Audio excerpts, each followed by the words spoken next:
की डिलीवरी में कुछ ही समय बचा हुआ था। अचानक से उसके पेट में बहुत तेज दर्द होने लगा। उसने अपने पति अमित को फोन लगाया, लेकिन उसका फोन नहीं लगा।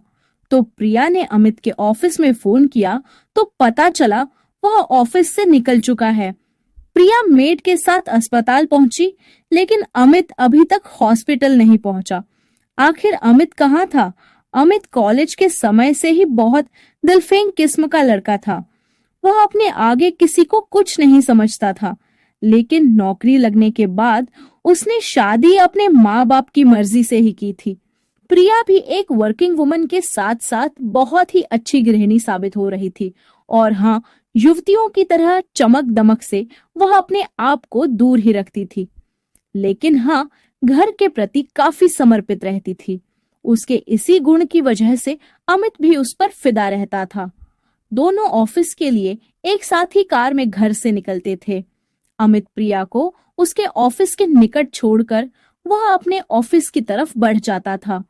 आते वक्त दोनों का साथ आना संभव नहीं हो पाता था, क्योंकि अमित को ऑफिस में रुकना पड़ता था, जबकि प्रिया समय से ऑफिस से निकल जाती थी और रास्ते से सब्जी वगैरह खरीदती हुई शाम 7 बजे तक घर भी पहुंच जाती थी।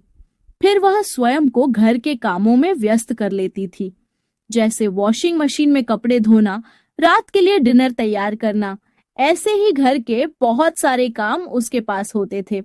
अमित 8 बजे तक आता था और वह भी प्रिया के कामों में हाथ बटाता था। दोनों ही एक दूसरे के साथ बहुत खुश थे। संडे का दिन उनका आउटिंग का दिन होता था। कभी सिनेमा घर, कभी घूमना, तो कभी मार्केटिंग और कभी बाहर होटलों में खाना। हंसी खुशी दोनों के दिन बीत रहे थे। और फिर एक दिन प्रिया के प्रेग्नेंट होने की खबर मिली। धीरे धीरे समय गुजरता गया और वह दिन भी आया जब प्रिया को मैटरनिटी लीव लेकर घर में रहना पड़ता था। सहायता के लिए उसने एक नौकरानी को रख लिया, जो साफ सफाई के साथ कपड़े भी धो दिया करती थी। लेकिन हाँ, खाना बनाने का जिम्मा प्रिया का ही था। वह उठती थी और फटाफट सब तैयारी कर गैस पर चढ़ा देती थी और घंटे 2 घंटे में खाना बनाकर रख देती थी। बाकी का काम अमित आकर करता था, जैसे सलाद काटना या पापड़ तलना। वहीं फिर खाना प्लेटों में लगाकर डाइनिंग टेबल पर सजा देता था और तब प्रिया को आवाज देता था। दोनों खाना खाकर सो जाया करते थे। सुबह अमित चाय और बिस्कुट खाकर ऑफिस चला जाया करता था और दोपहर के खाने के लिए कैंटीन के भरोसे पर ही रहता था। इसी तरह जिंदगी गुजर रही थी कि अचानक अमित की मुलाकात स्नेहा से हो गई। स्नेहा उसके साथ कॉलेज में पढ़ती थी। स्नेहा खूब गोरी चिट्टी, लंबी और छरहरी लड़की हुआ करती थी। बड़ी बड़ी आंखें और कमर से नीचे लटकती छोटी। एक समय था जब उसके कॉलेज के सभी लड़के कॉलेज की लॉबी में उसके आने का इंतजार करते थे। उसी स्नेहा को देखकर अमित को जाने क्यों ऐसा लगा कि स्नेहा में अब वह बात नहीं रह गई थी। रंग थोड़ा दब गया था और आंखों के नीचे काले धब्बे पड़ गए थे। वह बस के लिए लाइन में खड़ी थी। अमित ने उसे देखकर अपनी कार रोक दी और उसे आवाज दी, स्नेहा। स्नेहा ने भी उसे देखा और उसके पास आ गई। स्नेहा को भी ऑफिस ही जाना था और उसे लेट भी हो रहा था। उसने अमित से रिक्वेस्ट किया कि क्या वह उसे ऑफिस पहुंचने में मदद करेगा। अमित तैयार हो गया। हाँ हाँ, क्यों नहीं, चलो, मैं भी तो ऑफिस ही जा रहा हूँ, अमित ने कहा। आज अमित स्कूटर से जा रहा था, बस स्नेहा उसके पीछे उससे चिपक कर बैठ गई। अमित यही तो चाहता था। कॉलेज के जमाने में स्नेहा बहुत रिजर्व रहा करती थी, किसी से बात नहीं किया करती थी। इस तरह स्कूटर पर चिपक कर बैठने की तो कल्पना भी अमित नहीं कर सकता था। उसे बहुत अच्छा लगा। उसने स्नेहा को उसके ऑफिस के निकट छोड़कर कहा, छुट्टी के समय तुम थोड़ा इंतजार कर लेना, मैं तुम्हें लेने आ जाऊंगा। ठीक है, 5 बजे मेरी छुट्टी होती है, मैं इंतजार करूंगी तुम्हारा, कहकर अपने ऑफिस चली गई। अमित भी अपना स्कूटर घुमाकर अपने ऑफिस की दिशा में मुड़ चुका था। आज संभवतः उसे ऑफिस पहुंचने में देर हो जाएगी, क्योंकि स्नेहा का ऑफिस रास्ते में नहीं पड़ता था।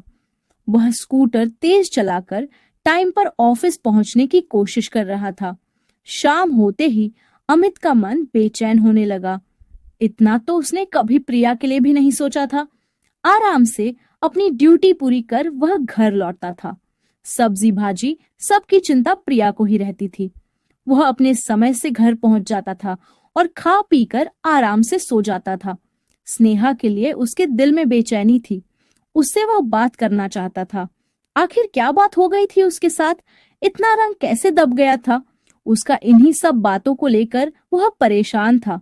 उसने अपने जूनियर को पटाया कि वह थोड़ी देर के लिए उसका भी काम देख लेगा और खुद ठीक 5 बजे निकलकर स्नेहा के ऑफिस के पास पहुंच गया। स्नेहा आई। अमित को इंतजार करते देख उसे बहुत अच्छा लगा। वह तुरंत उछलकर अमित के स्कूटर पर बैठ गई और दोनों व्यक्ति वहां से किसी नए प्रेमी जोड़े की तरह निकल गए। दोनों कॉलेज में एक साथ पढ़े थे, इसीलिए थोड़े बेतकल्लुफ भी थे। यह बात और थी कि कॉलेज के जमाने में स्नेहा अमित को इतना भाव नहीं देती थी। अमित की भी समझ में नहीं आ रहा था कि स्नेहा इतना कैसे बदल गई। खैर, उसे इससे कोई मतलब भी नहीं था। अब तो वह उसे वह रेस्पेक्ट दे रही थी जो वह डिजर्व करता था। अमित ने कुछ ऐसा ही सोचा। दोनों एक रेस्टोरेंट में गए। वहां पर कॉफी पी, कुछ गपशप की और खुद अपने घर की ओर निकल पड़ा। रेस्टोरेंट में जो उनके बीच बातचीत हुई, उसका निष्कर्ष यही था कि ग्रेजुएशन का रिजल्ट आने से पहले ही उसके पापा का देहांत हो गया था और घर की सबसे बड़ी संतान होने के कारण घर की जिम्मेवारी उस पर आ गई थी। इसीलिए ग्रेजुएशन के रिजल्ट के साथ ही उसे पापा की जगह पर एक मामूली सी नौकरी मिल गई। फिर घर में छोटे छोटे भाई बहनों की जरूरतें पूरी करते करते कब उसकी उम्र निकल गई पता ही नहीं चला। उसके बाद तो सभी भाई बहन अपने अपने घर चले गए। वह सिर्फ 2 कमरों के किराए के फ्लैट में रह गई। उसमें भी कभी कभी मकान मालिक घर खाली करने का दबाव बनाने चला आता है। ऐसे में वह क्या करे? भाई बहनों की पढ़ाई और शादी के लिए इतना लोन उठा लिया था। अब बैंक वाले लोन देने से साफ मना कर चुके थे। उनका कहना है कि पिछला लोन क्लियर करें तभी हम और लोन दे सकते हैं, वरना नहीं। इसीलिए अब उसके पास कोई चारा नहीं था सिवाय मकान मालिक की हाँ में हाँ मिलाने की। उस पर से भी वह कब तक उसे रहने देगा, कहना मुश्किल है। अमित अपने घर जाते जाते भी स्नेहा के बारे में ही सोच रहा था। कैसी सुखमय जिंदगी जी रही थी और आज तकदीर ने उसे कहां पर लाकर पटक दिया। उसकी आज की परिस्थिति को सोचकर भी अमित द्रवित हो उठता था। रोज 8 बजे घर पहुंचने वाला अमित उस दिन 9:30 के आसपास घर पहुंचा। इत्तेफाक से उस दिन प्रिया की तकलीफ भी बहुत बड़ी हुई थी। उसकी कमर में काफी दर्द था। वह ऐसी दर्द की स्थिति में ही बिस्तर से उठने के लिए मजबूर थी। उसने सोचा जरूर अमित के दफ्तर में कोई जरूरी काम आ गया होगा, इसीलिए वह समय से नहीं निकल पाया। इसीलिए उस दर्द की स्थिति में भी उसने घर का सारा काम कर लिया। अब वह सिर्फ अमित के आने का इंतजार कर रही थी ताकि वह आए तो दोनों साथ में खाना खा सके। अमित आते ही ऑफिस में काम ज्यादा होने का रोना रोया। फिर देर से निकला तो रास्ते में ट्रैफिक भी अधिक था, वगैरह वगैरह कहते हुए उसने प्रिया को समझा दिया कि इस वजह से उसे आने में देर हो गई। प्रिया भी क्या करती? अमित ने उससे कभी कुछ छुपाया नहीं था, ना ही कभी झूठ बोला था, तो उसने उसकी बातों को सत्य मान लिया। लेकिन अमित के मन में यह घर कर गया था कि आज उसने प्रिया के साथ सही नहीं किया, परंतु फिर भी उसमें सत्य बताने की हिम्मत नहीं हुई। अब वह प्रायः रोज ही स्नेहा से मिलने लग गया और रोज ही प्रिया को गलत सलाह पढ़ाने लग गया। प्रिया भी बेचारी क्या करती? उसे अपने पति की बातों पर विश्वास करना ही था। वह कहीं आने जाने में असमर्थ थी। अमित ने उसकी इसी कमजोरी का खूब फायदा उठाया। अमित अब स्नेहा से मिलने लग गया था। स्नेहा भी, जो कभी कॉलेज के जमाने में उसे भाव तक नहीं देती थी, वह उससे कहने लगी थी कि वह उससे मिलने का इंतजार करती है। रोज शाम के 5 बजे का उसे इंतजार रहता है। अमित के लिए यह बातें उसे बहुत बहुत खुश करने वाली होती थी। वह फूले नहीं समा। वह रोज रोज कुछ ना कुछ गिफ्ट भी लाकर स्नेहा को देता था। यहाँ तक कि वह संडे को भी प्रिया से काम का बहाना बनाकर स्नेहा से मिलने जाया करता था। प्रिया को कहता संडे बॉस ने स्पेशल पार्टी रखी है कहकर घर से निकल जाता और स्नेहा के साथ किसी थिएटर में सिनेमा देखता, कॉफी पीता और कभी कभी रात का डिनर कर स्नेहा को उसकी सोसाइटी के करीब छोड़कर ही घर लौटता था। प्रिया के पूछने पर कुछ न कुछ बहाना बना देता, कहता बॉस ने रोक लिया, कहा डिनर के बाद चले जाना। इस तरह अमित मस्ती से स्नेहा के साथ गुलछर्रे उड़ाकर रात को घर लौटता और प्रिया को बहला फुसला कर सो जाता था। यह लगभग अमित की आदत सी हो गई थी। अब वह शायद ही कभी ड्यूटी के बाद सीधा घर आता था। जैसे पहले वह शाम को 8 बजे तक आ जाया करता था। किसी दिन जब स्नेहा ही किसी कारणवश उसे मिलने से मना कर देती थी, उसी दिन वह समय से 8 बजे घर आ जाता था और प्रिया के लिए अपना कंसर्न दिखलाता था। जैसे क्या करूं, मैं तो हमेशा ही टाइम पर घर आकर तुमसे मिलना चाहता हूं, लेकिन कभी कभी इस नौकरी की खातिर ही मैं मजबूर हो जाता हूं और समय से घर नहीं आ पाता हूं। मुझे ऑफिस में ठहरना थोड़े ही ना अच्छा लगता है, लेकिन क्या करूं, नौकरी है, सब कुछ बर्दाश्त करना पड़ता है। प्रिया भी सोचती है कि शायद हो सकता है अमित के बॉस ही उसे रोक लेते होंगे। अमित भी अब सीनियर पोजीशन पर थे, शायद इस वजह से बॉस की अपेक्षाएं अमित से बढ़ गई होंगी, लेकिन फिर भी वह सोचती कि अचानक से अपेक्षाएं बढ़ने की वजह क्या हो सकती है। अमित भी बहुत पहले से ही सीनियर पोजीशन पर थे, इस वजह से ही तो वे अक्सर 8 बजे के बाद ही घर आते थे। फिर भी उसने अपने दिल को बहला लिया था कि शायद ऑफिस में काम बढ़ गया होगा, तो इसीलिए अमित को अब ज्यादा देर तक रुकना पड़ता होगा। उसने अमित से कोई प्रश्न नहीं किया और घर की जिम्मेदारियों से भी कभी मुंह नहीं मोड़ा। एक संडे अमित हमेशा की तरह काम का बहाना बनाकर घर से निकल गया। प्रिया दर्द में भी अपनी नौकरानी की सहायता से घर के काम निपटा रही थी कि बाहर के दरवाजे पर किसी ने नॉक किया। प्रिया को आश्चर्य हुआ कि इस वक्त कौन हो सकता है। फिर भी वह गई और बाहर का दरवाजा खोला। सामने विजय शर्मा जी थे, हाथों में फूलों का गुलदस्ता पकड़े हुए और एक रंगीन लिफाफे में भी कुछ था। प्रिया चौंक गई। विजय शर्मा जी अमित जी के बॉस थे। इन्हीं का नाम लेकर तो अमित आज ऑफिस गया था। तो फिर यह जनाब यहाँ कैसे? क्या बात हो सकती है? कहीं मेरे पति को ऑफिस में इंगेज कर ये मुझसे मिलने तो नहीं आए हैं? कई तरह के प्रश्न प्रिया के दिमाग में घूम लगे। फिर भी उसने अपने पर काबू किया और एक तरफ खिसक कर विजय शर्मा जी को अंदर आने के लिए कहा। विजय शर्मा जी ने फूलों का गुलदस्ता और रंगीन लिफाफा प्रिया को पकड़ाया और अंदर सोफे पर आकर बैठ गए और बोले, भाई यह अमित जी क्या संडे मना रहे हैं? कहाँ है? विजय शर्मा जी ने पूछा। प्रिया को बहुत आश्चर्य हुआ। वे तो ऑफिस गए हैं। उन्होंने कहा, आपने आज उन्हें ऑफिस आने के लिए कहा है। प्रिया ने कहा। अब आश्चर्य करने की बारी विजय शर्मा जी की थी। उन्होंने अपने आप को संभाला, फिर कहा, मैंने बुलाया है। ओहो, मैं भूल गया। शायद बहुत पहले कहा था ना, इसीलिए भूल गया। अच्छा हुआ आपने याद दिला दिया। मैं चलता हूँ, कहकर वे एकदम से उठ खड़े हो गए। अरे क्या हुआ, बैठिए तो चाय वा पीकर जाइएगा, कहकर प्रिया ने उन्हें रोका। तब तक वे रुके। वे काफी गंभीर नजर आ रहे थे। इस बीच उन्होंने बातचीत भी बहुत कम ही की, सिर्फ हाँ हूं जी जैसे शब्दों का ही प्रयोग करते रहे और जल्दी से चाय खत्म कर उठकर खड़े हो गए।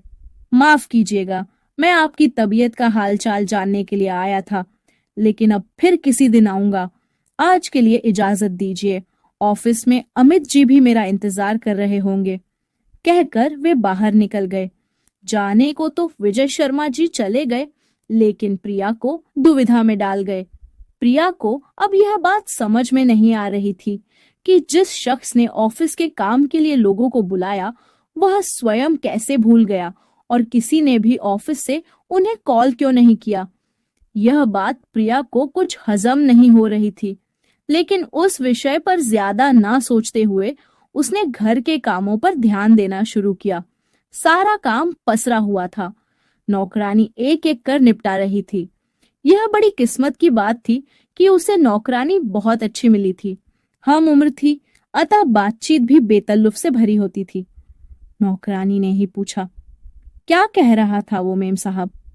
अरे वह इनके ऑफिस के बॉस हैं, उनके बारे में पूछ रहे थे तो मैंने कह दिया कि आप ही के बुलावे पर तो वे ऑफिस गए हैं। तो वे कहने लगे कि हाँ हाँ तुम ठीक कह रही हो। अच्छा अब मैं चलता हूँ। क्या मेम साहब ऐसा कहीं होता है? काम के लिए आप बुलाएंगे और मेरे आने के बाद पूछेंगे क्या कि क्यों तुम आई? क्या लक्ष्मी कैसी बातें करती है तू? यह घर का काम है और वह ऑफिस का काम है, दोनों में फर्क तो है ना। हो सकता है इन साहब को ही याद नहीं रहा होगा कि उन्होंने आज सबको काम पर बुलाया है। क्या आदमी लोग जो काम के लिए आया है वह पूछेगा नहीं कि जब बुलाया है तो वह खुद क्यों नहीं आया? मेरे को तो कुछ गड़बड़ लगती है। गड़बड़ तो प्रिया को भी लग रही थी, लेकिन वह बेचारी किससे कहे।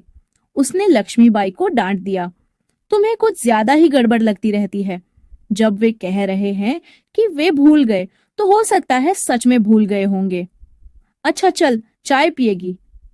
लेकर आती हूँ, कहकर लक्ष्मीबाई ने चाय का बर्तन प्रिया के हाथ से ले लिया। प्रिया भी कुछ सोच में पड़ गई। यह नौकरानी होकर भी बात को समझ रही है। यह तो मैं हूँ कि उसे दूसरी बात समझाने की कोशिश कर रही हूँ। आज इनके आने पर पूछना ही पड़ेगा कि यह माजरा क्या है। तुम जिसका नाम लेकर कहते हो कि उसने तुम्हें काम पर बुलाया है और वही तुमसे मिलने तुम्हारे घर आ रहा है, यह क्या बात हुई? लक्ष्मी उसके लिए एक कप में चाय लाकर टेबल पर रख दी और स्वयं के लिए एक स्टील के गिलास में भरकर चाय और साथ में एक रोटी लेकर वहीं उसके सामने ही जमीन पर बैठ गई और चाय के साथ रोटी खाने लगी। प्रिया को हंसी आ गई। उसने कहा, लक्ष्मी रोटी एक प्लेट में रख लेती ना, और सब्जी भी तो थी, सब्जी क्यों नहीं ली? सब्जी के साथ मैं रोटी नहीं खाती, मैं तो मस्त चाय में रोटी डूबा डूबा कर खाती हूँ, इसीलिए तो मैं गिलास भर चाय लेती हूँ और मुझे तुम्हारे घर की चाय बहुत अच्छी लगती है। लक्ष्मी का जवाब था। प्रिया मुस्कुराकर रह गई। उसने अपनी चाय पीकर कप सिंक में डाल दिया और वापस सोफे पर आकर बैठ गई।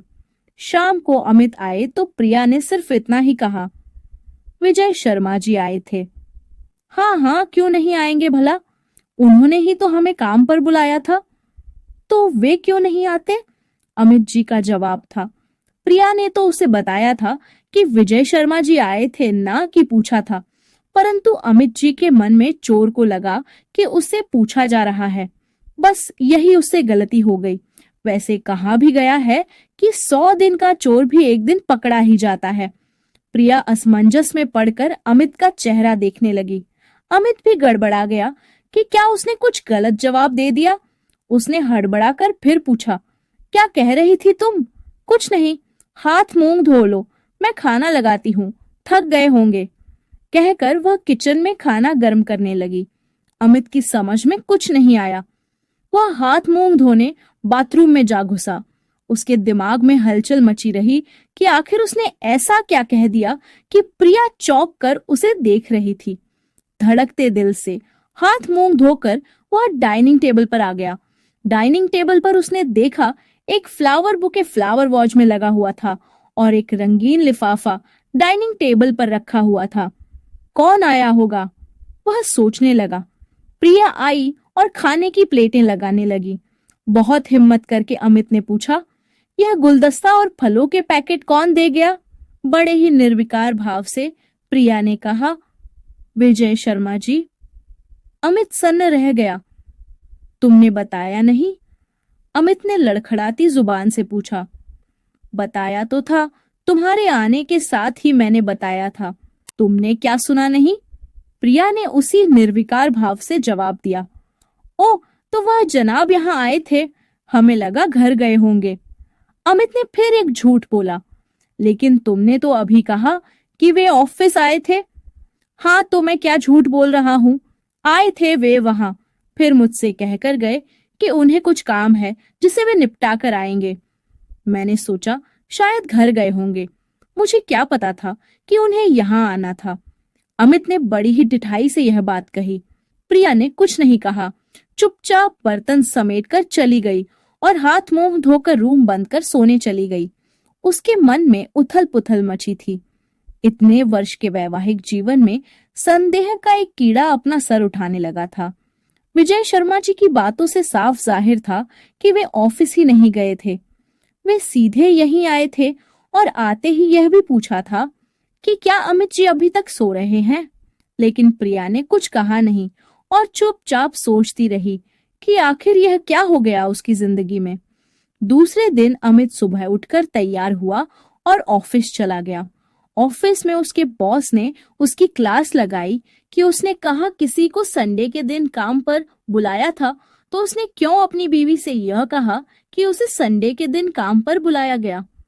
अमित ने कान पर हाथ रखते हुए कहा कि उसे माफ कर दे, उसे कहीं जाना था, इसीलिए उसने ऐसा बहाना अपनी बीवी के सामने बनाना पड़ा था। फिर भी बॉस ने उसे समझाते हुए कहा कि यह गलत बात है, उसे ऑफिस के नाम पर झूठ नहीं बोलना चाहिए था। अमित जी का मन अब और बढ़ गया। उसे पहली बार जो झूठ बोलने में तकलीफ हुई थी, अब वह जाती रही। अब तो वह झूठ बोलने का आदी हो चुका था, हर बात पर ही झूठ बोलने लगा था। उधर प्रिया में भी काफी बदलाव हो चुका था। पहले प्रिया घर परिवार के प्रति समर्पित रहती थी, लेकिन अब जाने क्यों उसका मन उचट गया था। किसी काम में उसका मन नहीं लगता था। हर समय प्रसन्न रहने वाली प्रिया अब उदास रहने लगी थी। अब उसे अमित की किसी भी बात का विश्वास नहीं होता था। उसे घर में कैद रहना भी अब अच्छा नहीं लगता था। वह चाहती थी कि जल्द से जल्द डिलीवरी से मुक्ति मिले और वह अपने बेबी के साथ ही ऑफिस जाए और बेबी को शिशु घर में रखकर अपने काम पर ध्यान दे। अब उसे अमित की बातों में प्यार की जगह बनावटीपन ही दिखता था। धीरे धीरे वह भी समय आया जब उसे अस्पताल जाने की जरूरत पड़ी। उस दिन भी अमित प्रिया के साथ नहीं था। उन्होंने पहले ही फोन पर सूचना कर दी थी कि उसे ऑफिस में कुछ काम है, इसीलिए आने में देर हो जाएगी। प्रिया ने भी कुछ नहीं कहा। उसने तो अब कुछ कहना ही छोड़ दिया था। लेकिन अस्पताल जाने के समय जब फोन आया तो विजय शर्मा जी ने फोन उठाया और कहा, अमित जी तो पहले ही निकल गए, बता रहे थे कि शायद आपको लेकर हॉस्पिटल जाना पड़े। देखिए, कुछ देर इंतजार कर लीजिए, शायद रास्ते में है। प्रिया ने फोन रख दिया। अपनी मेड लक्ष्मी की मदद से ऑटो बुलवा और घर बंद कर हॉस्पिटल चली गई। हॉस्पिटल में तुरंत उसे एडमिट कर लिया गया। प्रिया ने घर की चाबी लक्ष्मी को दे दी और कहा, जब अमित आए तो उसे दे देना। प्रिया को भी तेज दर्द उठा और उसे लेबर रूम में शिफ्ट कर दिया गया। थोड़ी देर के बाद प्रिया की गोद में एक सुंदर स्वस्थ लड़की देखकर नर्स ने पूछा, इसके पापा नहीं आए क्या? नहीं, उन्हें ऑफिस से छुट्टी नहीं मिली है। प्रिया ने कहा, क्या मैडम कैसी बात कर रही हो? आज के दिन उनको ऑफिस क्यों जाने दिया था? आपको हॉस्पिटल लेकर आना चाहिए था। आज तो उनको आपके साथ होना चाहिए था। आज के दिन वह ऑफिस गए ही क्यों? प्रिया ने कोई जवाब नहीं दिया और चुपचाप अपनी बेटी की कोमल त्वचा को सहलाती रही, दुलार रही। थोड़ी देर के बाद कुछ जरूरी हिदायत देकर नर्स वहां से चली गई। अमित करीब 7 बजे हॉस्पिटल पहुंचा और शिकायत करने लगा, यार प्रिया, तुम्हें मुझे इन्फॉर्म तो करना चाहिए था ना, मैं उसी समय ऑफिस से छुट्टी लेकर आ जाता। क्या यार, तुमने मुझे ऐसे समय पर भी फोन नहीं किया? मैंने फोन किया था। विजय शर्मा जी ने बताया कि तुम पहले ही घर के लिए निकल चुके हो। हाँ यार, मैं तो निकल चुका था, पर रास्ते में ट्रैफिक बहुत था, इसीलिए पहुंचने में देर हो गई। घर का दरवाजा बंद देखकर मैं लक्ष्मीबाई के घर गया तो मुझे पूरी बात मालूम हुई। सॉरी यार, मैं समय से नहीं पहुंच सका। अब मेरी बेटी कहाँ है, दिखाओ ना, अमित ने बात संभालते हुए कहा। प्रिया ने पास ही रखे झूले की ओर इशारा कर दिया। झूले में उसकी बेटी सो रही थी। अमित ने खुश होकर उसे गोद में उठा लिया और उसे गोद में लेकर झुलाने लगा। प्रिया को पता नहीं क्यों इसमें भी बनावटीपन झलक रहा था। जो आदमी ऑफिस से छुट्टी लेकर घर आने के लिए निकला, वह 5 बजे तक भी घर नहीं पहुंच पाया। आखिर क्यों? प्रिया को अब अमित की किसी भी बात का भरोसा नहीं रहा था। अमित ने दूसरे दिन की छुट्टी कर ली थी। प्रिया के लिए खाना पीना सब मेड से बनवा कर लेकर सुबह सुबह पहुंच गया। प्रिया का अच्छी तरह ख्याल रखा, अपनी बेटी को भी प्यार किया और उस दिन वह कहीं नहीं गया। हॉस्पिटल से छुट्टी होने पर प्रिया के लिए कार लेकर आया और अपनी बेटी को गोद में लेकर और प्रिया का भी हाथ पकड़कर अपने साथ घर लेकर आया। घर के काम के लिए उसने एक और मेड कर ली। झाड़ू पोछा और साफ सफाई के लिए लक्ष्मीबाई थी ही। लेकिन घर आने के 2 दिन बाद से ही अमित ने फिर से अपनी पुरानी हरकतें शुरू कर दी थी। नाश्ते के बाद प्रिया को 5 मिनट में आता हूँ कहकर जाता और 2 घंटे बाद आता। वही बात वह शाम को भी दोहराता। प्रिया को समझ में नहीं आता कि आखिर कौन से जरूरी काम के लिए अमित जाता था, पर अमित ने तो जैसे स्नेहा की जिम्मेदारी उठाई हुई थी। वह सुबह स्नेहा को ऑफिस छोड़ने जाता था